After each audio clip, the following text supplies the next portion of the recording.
You talked about how fine the margins were, and it felt like one of the big difference makers in this game was just how composed the team felt in the later stages of the game, whereas, I feel like other times during the season, you guys maybe were retreated into a low block or something like that. Today it felt like you guys wanted the ball, you kept the ball even into the, into added time. What was the difference in mentality, and, how do you feel about the team performing that way today? So either I'm going to repeat myself a little bit, it was in French, but it's this thing where what we've changed compared to the last few weeks or months in our methodology or posture or coaching, zero. We did the exact same thing, we had the exact same words, and we expressed them the exact same way. Today, everybody clicked. Again, we got a little bit fortunate a few times because it's a really well-organized team facing us, but we haven't changed one word and one attitude of everything that we're doing in training and during the week. Today worked. Defensively, no Joe Waterman, but the back three looked really, really good today. Only one shot on target for Charlotte. What's your takeaway from the performance of your back three, but also your defense as a whole? Big fan of the back five performance, discipline and competitiveness and synchronization in terms of reading the ball on behind, all of that. And like I said, we can't explain why sometimes in the game it's not there. When they're capable, if they're showing it today, they showed it. Let's see tomorrow. Congrats on the win, on the goal, and on the assist. If I'm not mistaken, it was your first goal in 2 years, I think. Did you remember the feeling of scoring a goal? It was a long time ago, right? How did it feel to get a goal? Yeah, felt good. I think you were in the press conference, or you were in the media on what day was that? Yesterday. Yesterday. I think I told you. I think I was feeling one today, so I'm happy it fell to me. I thought I was going to get it on the first time, but happy it came back to me. And yeah, I think you don't lose the feeling of it. I think it's more or less like the situations I've been in of playing right back, and I was injured for a year as well and couldn't really find a club that suited me at the time. So everything happens for a reason. You just can't lose yourself in the chaos. How do you feel, Caden? How do you feel the team played off the start, right off the bat? Do you feel like you went out the way you wanted to go out early in the game?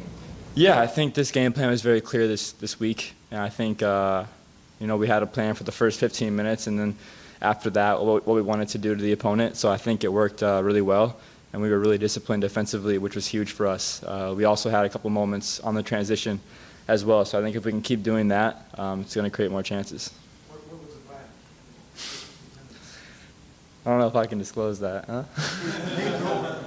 Yeah, but hey, next opponent's watching. No, seriously, just make smart decisions, have ball security, play with low risk in the first 15, get your groove of things, and then the game's going to open up a little bit, and then there we go from there. Hi, Caden. It looks like you've, at least in transition and in the build-up, looks like you developed a pretty good relationship with, well, you obviously know Bryce, but also with Joseph and even Nathan. How has that transition been, coming to a new club and maybe hitting it off right away, and also maybe replacing Nathan later on in the game and playing maybe a completely different role? What was told to you in terms of instructions, and how do you think, how you think you did in that? Yeah, on the first part of the question, it just takes a little bit of time. It's my third game with the team, and I know how Bryce likes to move and where he likes the ball on his foot. Joseph Martinez was a little different for me. I didn't really know what he liked at certain moments. Is he more in behind or more coming to? Does he want me closer to him? So all those little things kind of figured out in this last 2 weeks of training with the break, and it's really helped me. And I think we can build stronger chemistry to get more chances as well. And the second part of your question was? When you replaced Nathan. Yeah. Yeah, I actually played 6 this week in training for one of the sessions, and I was a little confused and thrown off, but Coach just said that he wants me to, have the ability to do both in case of a situation like that. So that's something I'm going to keep working on, and I think it's going to help my game overall of being calm in the pocket and just making different decisions. How does it feel to get confidence of the coach? You know, you got here, you got minutes right from the get-go. You're playing almost the full game tonight. How does it feel to know that you have the coach's confidence?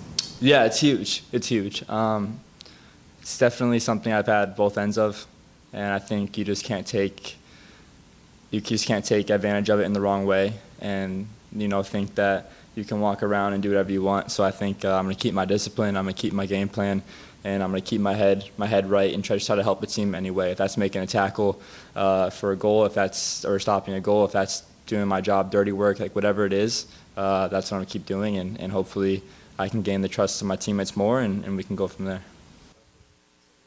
Yeah, merci, Pat. Hi, Sam. Hi.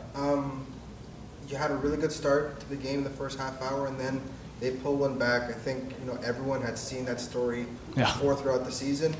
And then they start the second half on the front foot, and they kind of pin you guys back in the first 5-10 minutes. How important is it mentally that you guys kind of got back, you guys got over, and you guys would kind of regain the control of the tempo? And how important is it to kind of maybe give you that confidence to see out the rest of the game? Because we haven't seen you guys handle the closing stages of a match like that in a long time. Yeah, no, like I said, I think when we conceded that goal, we were like, shit, here we go again. In terms of we're controlling the game. It felt a bit like the Miami game where it was 2-0 up. We were controlling the game. There was no danger. I thought it was the same for Charlotte tonight. And then they pull one back out of set pieces. And then 2-1 is a tough lead to add just before halftime.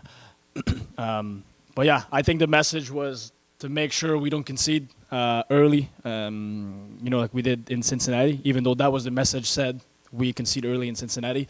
So I was really happy with that. And I said, look, well, not me, but the guys together, we said, look, we'll go through tough moments. Obviously, like I said, Charlotte is going to press a bit more. They're going to be higher up the pitch. They want that second goal as fast as they can.